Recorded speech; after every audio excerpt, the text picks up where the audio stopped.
tribal trails. The Son of God, He's near. He chose to walk with us these tribal trails. Hi. I'm glad that you've tuned into Tribal Trails and to join our visit with Faran and Vivian Steinhauer in Edmonton. To begin with, Vivian gives an account of her childhood in BC. My first years were down in the coast of Chehalis Reserve. You come from a big family? Yeah, there's 6 boys and 6 girls. And where do you fit in? I'm at the bottom. Or the baby? Yep. And then my mom passed away when I was 9, so then I moved to my sisters around Merritt. A couple of my older sisters lived in Merritt at that time. Okay. So I went to live with the older one of them and stayed with her for quite a few years. I had another sister that lived like across the road that I went to. Oh. Was able to kind of go back and forth. Uh-huh. When I got old enough to babysit, I babysat. Oh. Yeah. The sister that I moved in with, they were Christians, so they went to church. Oh. And I went to church with them, but my other sister was a partier. Okay. When I was 11, she started telling me, you know, like, it was my birthday, so you're old enough, you can come drinking or... Oh, yeah. So that's when I started drinking and okay. had a long struggle with it through my life. God said to the children of Israel, "Do not put a stumbling block in front of the blind, but fear your God. I am the Lord."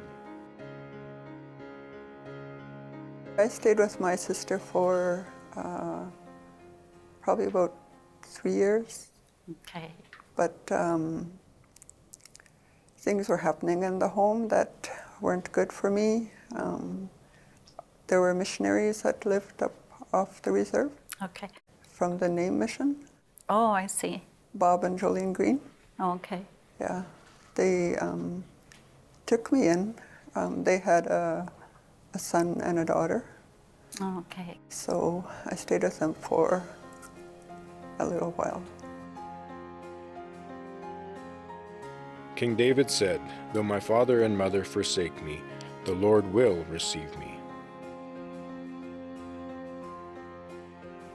So when you first heard the gospel, when you first heard about the Lord, what did you think? I went to church because I was part of the family. Okay. Mm-hmm. And I saw the Christians like from the valley, they met at one place. Mm-hmm. I do like the singing, and they did a lot of singing, and I noticed that they were happy too, you know. Oh, okay. Like everybody was happy, and where I came from, they weren't, you know. Mm-hmm. When Vivian was 13 years old, she was led to the Lord for salvation. Did you understand what you were doing when you accepted the Lord? To me, it was like, you're either going to go to heaven or you're going to go to hell. Mm. And both my parents were alcoholics. I know when my mom and dad were home, like after they got home and they were fighting, and my dad would always tell my mom, "Go to hell." You're going to go to hell. And I was like, I don't know what hell was, but I didn't want to go there. Mm-hmm. So that was what I understood, you know, like I don't want to go to hell, so I accepted the Lord. Just like the trees along the river bend, lift up their branches to the sun above. We spent a lifetime reaching for a friend, 'cause everybody needs someone to love. Everybody Everybody's reaching out for someone. Everybody's knocking at some door. And long before I ever found you, you're the one that I was reaching for. Jesus said, "For the Son of Man came to seek and to save the lost." I've wanted you since the day my life began. I've heard your footsteps running just beyond my mind. Ever since that moment I've been reaching for your hand, hoping you'd be reaching out for mine. Everybody's reaching out for someone. Everybody's knocking at some door. And long before I ever found you, you're the one that I was reaching for. But I still had a lot of trouble with alcohol. Bob and Jolene's place where they lived was probably a couple of miles out of the reserve. Okay. So I had a bike and I would bike back and forth. And on weekends, if I left on Friday, I wouldn't come back till Sunday. Yeah. So they didn't think that was good for me. Yeah. So there's another missionary family that did take in foster kids. So that was in Lillooet, which was like 100 miles from Merritt. Yeah. So going there, I had no choice but to stay there because I wasn't gonna find my way back to Merritt. Yeah. To the friends that were always like getting me to join in and do what they were doing. Yeah. Do not be misled. Bad company corrupts good character.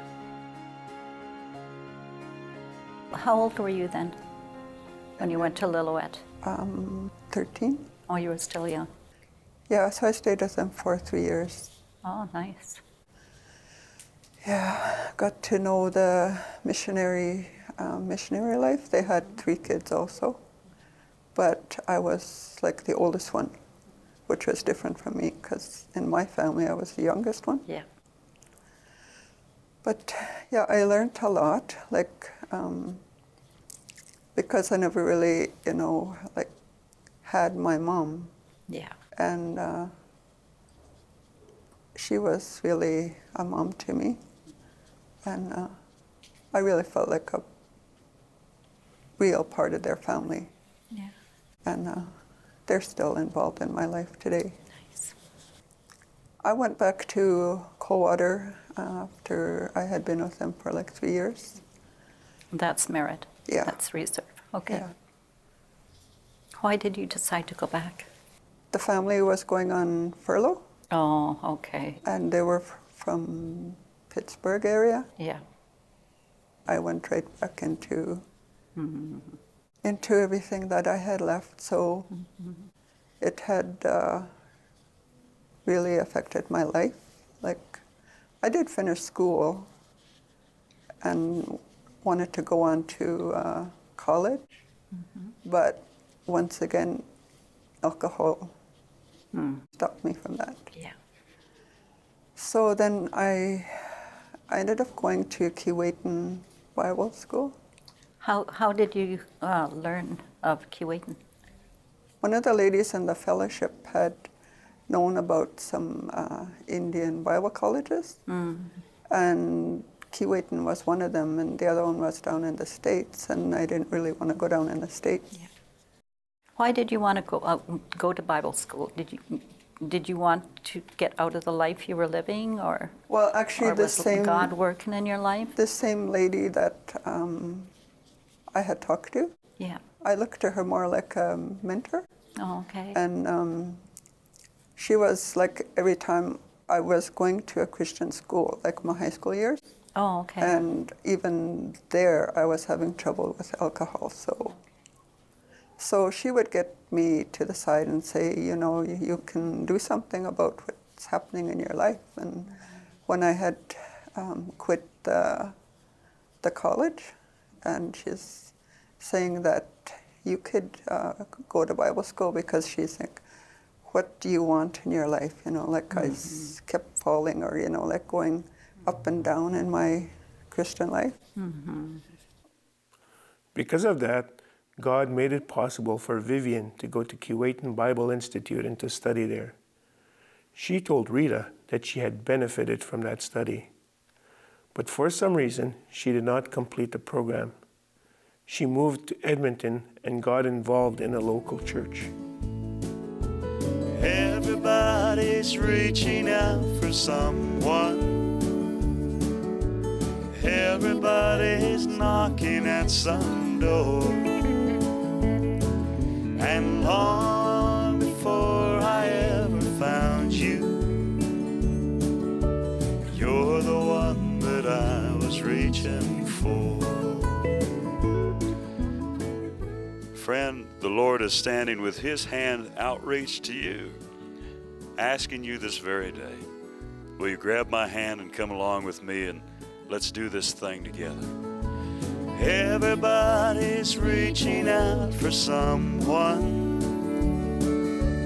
Everybody's knocking at some door. And long before I ever found you, you're the one that I was reaching for.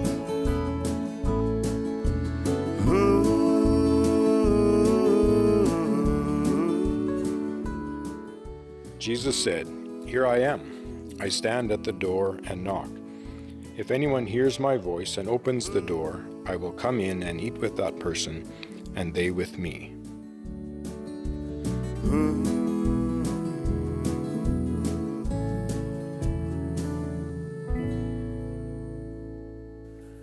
If you feel the Lord speaking to you today, I would encourage you to follow His call and let Him do what He has to do in your life, because He has the very best in store for you. Maybe you need prayer and encouragement for your walk with God. Call us. Like his wife Vivian, Faran was born into a big family in Saddle Lake, Alberta. Because his father died of a heart attack at the age of 34, his mother had to put him and some of his siblings into foster care. So in his growing up years, Faran lived in different foster homes during the school year. In the summer, he could go back either to the reserve or to Edmonton, where his mother lived. However, the moving around stopped in Faran's teen years due to a change in family relationship. We moved all back, and then getting raised by a single mother, and then getting to know our siblings, and it was quite a unique experience. But thrust into then I was more or less the oldest one in the family, because my older brother and sister left. They went on their own, did their thing, and so I was kind of put in the role that I had to be the older brother. Yeah. And it was kind of different, so learning to cook. I had my younger brothers were my guinea pigs. I didn't know how to cook, so whatever I cooked, they ate. And so, so it was a learning experience, but it was good. And so I got to learn to appreciate my family and understand what family was all about. And then as I got older, I tried to do, I just about didn't finish my high school. I only did 3 months of grade 12 and was working and thought I was making good money, and quit school, and next thing you know, I got fired, so I had to look for work again. Yeah. And so I had my ups and downs. In the summer months when Faran returned to Saddle Lake, he got connected with his relatives and got involved in some of the cultural practices. He explains why. Just because I was curious to find out who I was, my identity. Because I, getting raised by white people, and I said, well, maybe I need to find out who I am. As I went in there, it would it sounded good and it felt good to be patted on the back by the elders and to say, oh, you're doing good. I mean, it was really a good feeling just to be appreciated by my people, by my elders, to say I was doing good. Did it give you any peace? No, because like I said, each place I was, it gave me comfort and shelter, basically. That was it. But it didn't give me peace within inside. Mm-hmm. Like I was trying to find, it was like being a round peg in a square hole, trying to fit in. Mm-hmm. At that time, I didn't realize my mother, she was part of this Christian thing, and they were praying. And I guess she was, not only her, but her prayer meeting Bible study group were praying for us and for other children, for other children of the congregation that she was involved with. I do believe in the power of prayer, because not only that, it was me, my sister, and my other younger brother that more or less within a 6-month period, the Lord basically worked on our hearts and revealed himself to each one of us. God saw me and he knew about my weakness, and he knew that I was sinking deep in sin. He heard the prayers, he saw the tears of all my loved ones. God reached way below the bottom for me that night.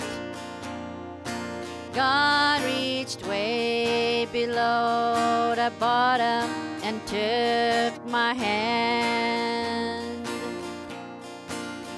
He didn't care if I was the world's most foolish child. He took my heart, he took my soul, he took my mind.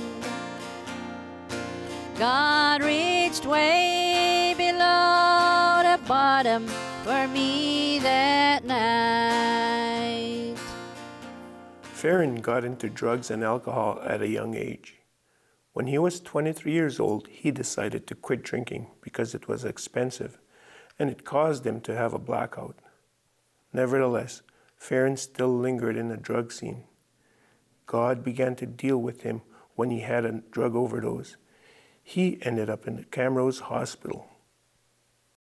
And they brought me back, and I don't remember anything, but in the back of my head, I remember I had an outstanding fine. And I thought these doctors were going to call the police on me because, you know, it would. And so I was trying to escape. From the hospital? From the hospital. And I did, but I was so drugged out of it, I was still, you know. And then the cop, the doctor's phone, the RCP and the RCP were looking for me. They found me, and they brought me back. And so they gave me a choice. You either stay here in the hospital or you go back to the cells. And I was so sick, you know, like it was painful. Then they told me, we need to keep you here 24 hours to watch you. And I said, okay, in the morning you can leave, you can do whatever you want, but you need to stay with us. So I stayed with them. Then they had a priest come talk to me, and the priest came and told me that, you know, you're a very lucky young man, you know, like God has given you a second chance. I don't know why. You know, I didn't want to hear that. I was so sick. If there was medicine to take that sickness, I wanted it, but I just had to go through it. Anyways, the next day, they let me go, and one of the maintenance men dropped me off at the highway to hike back to the Edmonton. So I hiked back to Edmonton, and lo and behold, who picks me up was a van full of some white kids, and I guess they were Christians. And they picked me up, and they were singing and so happy and all that, and I said, oh, you know, just totally sick, don't want to, but you got to be polite because they picked you up and all, oh man. And they actually dropped me off to my mom's house. And my mom looked at me and she says, what's wrong, son? You know, I was so sick. And she thought, I slept for a day. Got up, went back to work, and I just got fired. But I was able to explain. And they checked my story out. They thought I was telling a story. So So I was able to.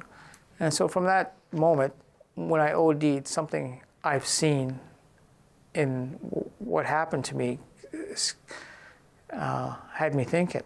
Scared you? Scared me, but I didn't have time to really reflect until a couple of months later.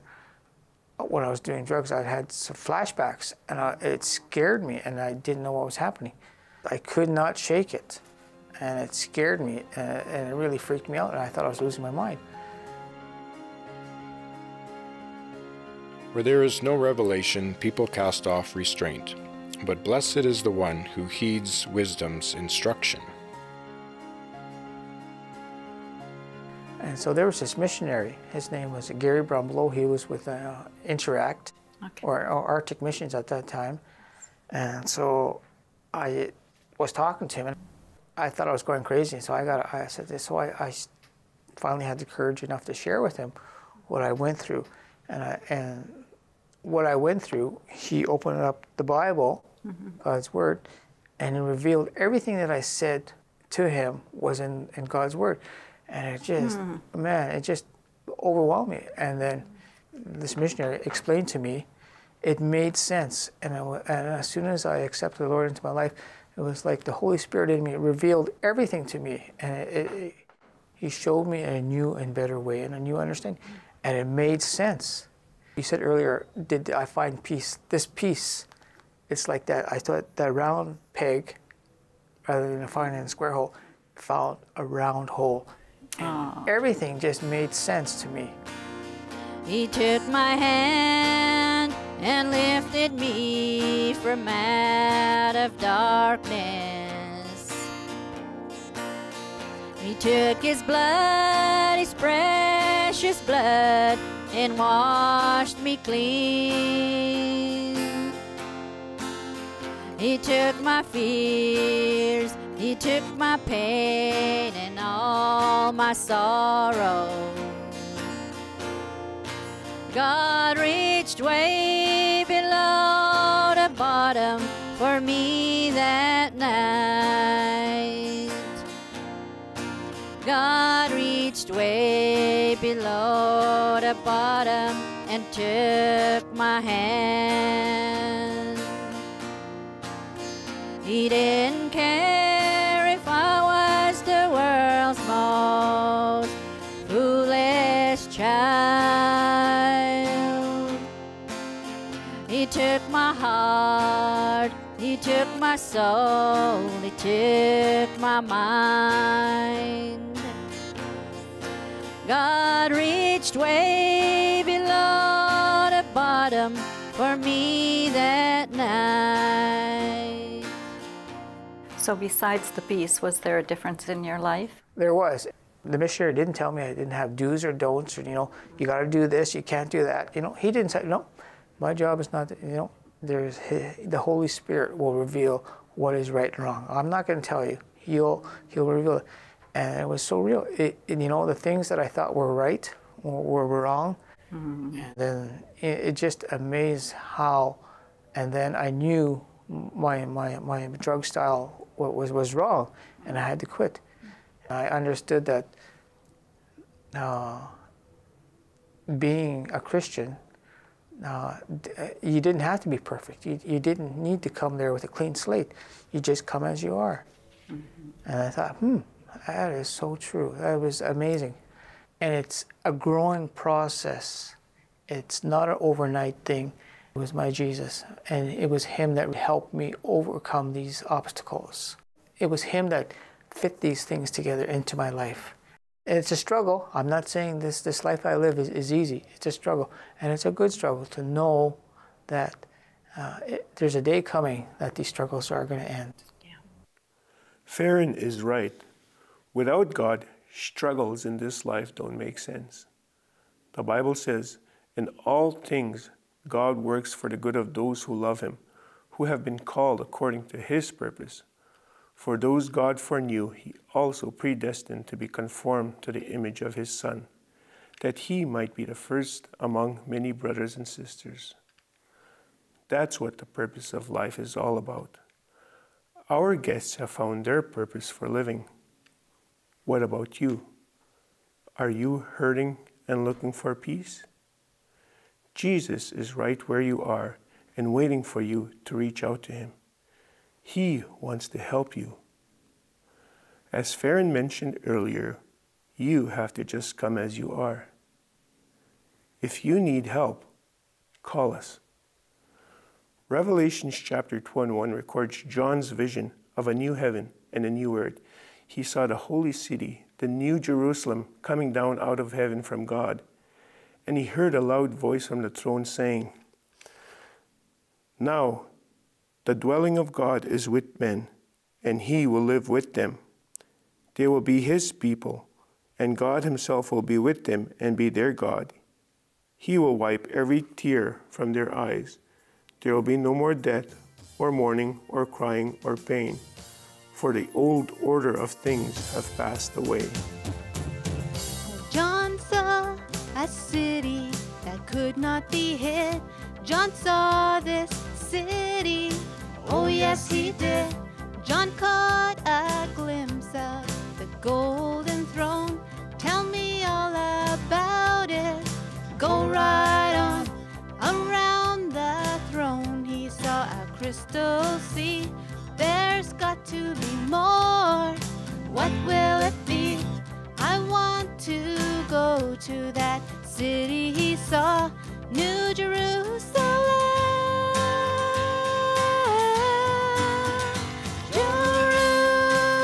Jerusalem, I want to walk your streets that are golden, and I want to run where the angels have trod.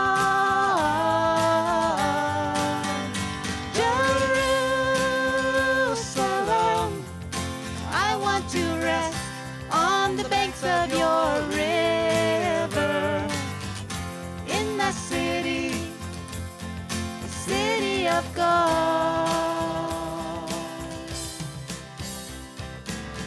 Well, John saw the lion lay down by the lamb. I want to know everything about that land. John saw the day, but he did not see night. The Lamb of God, well, must be the light. He saw the saints worship the great I Am, crying, "Worthy, worthy is the Lamb." I want to go to that city he saw, New Jerusalem.